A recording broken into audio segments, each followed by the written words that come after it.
I am trying to trade from a piece of paper to $10,000 before the end of the summer, so that I could rent out a giant water park for me and all my friends, to find out if money really does buy happiness.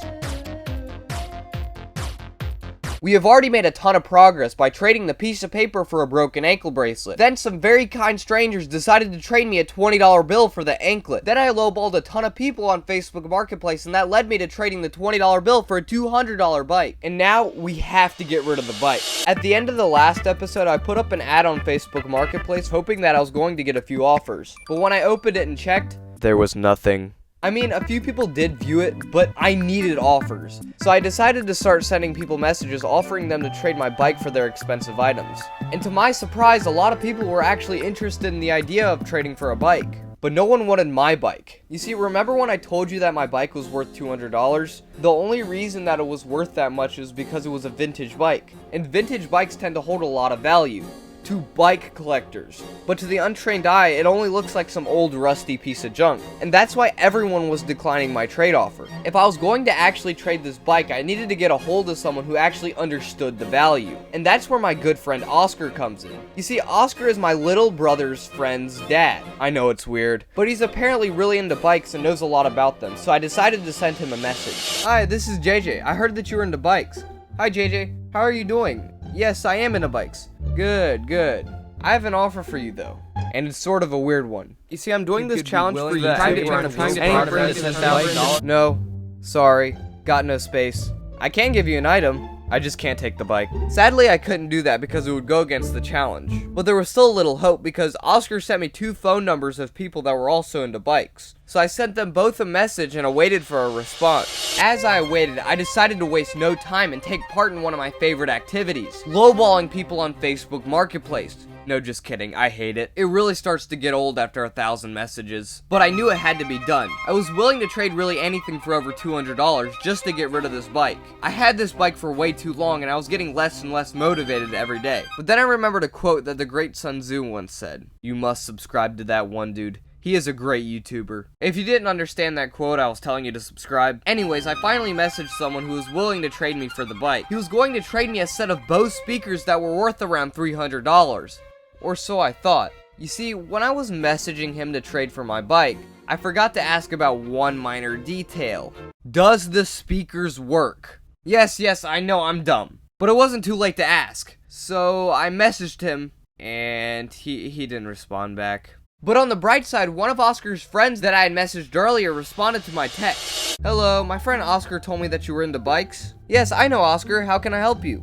Well, I have a trade offer. For a bike? You interested? Sure, send a pic. After that, he didn't really message me back. But then I realized that Oscar's other friend had also responded. Hello, my friend Oscar told me that you were into bikes. Hello, yes, I love bikes. You want to check out my sick vintage bike? Yeah, for sure, just send some pics and I'll check it out. I sent him the pictures and he said that the bike was worth anywhere from $150 to $500 depending on the condition. And he also gave me the name of a place in my area that supposedly bought and sold bikes. And also coffee, I guess? I was running out of options, so I decided to go and check it out. Hi. Yeah, hi. You Mark? Yeah. Alright, do you guys buy bikes here? Probably not. It has to be something very unique before I buy it. Alright. I didn't really know where to go at this point. I didn't know whether to go home and message more people on Facebook Marketplace, or just drive around asking strangers if they would be willing to trade for the bike. But then, I had a great idea. You see, there are these things called pawn shops, where you can go in and either sell your item or trade it for one of theirs. So I looked up one in my area and drove over to check it out. I didn't get any footage because I didn't want to get kicked out of the store, but sadly, they didn't even accept bikes.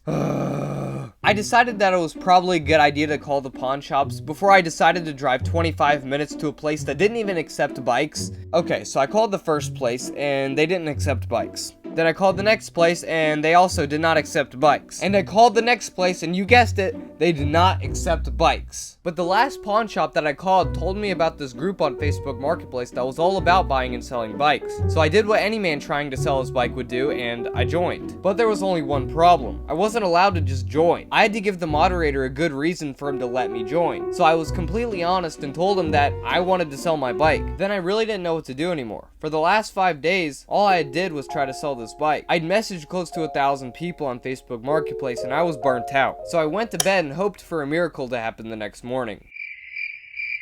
I woke up the next morning to someone sending me a text message. It was my uncle. He was asking me if I was still trying to trade for the bike, and I responded with yes. Then he responded to my respond with, I might have a trade. And he sent over a picture of a super nice pair of Jordans. I couldn't believe my eyes. Not only was I getting out of the bike trade, but I was possibly trading for a pair of shoes that were worth more than $200. He came over and we made the transaction. He told me that the shoes were worth anywhere from $250 to $500, but brand new they were selling for around $1,000. And I also feel like people would much rather be willing to trade for this than some old rusty bike. So everyone go in the comment section and spam "Thank you, Donald," and every comment that says that I will reply to.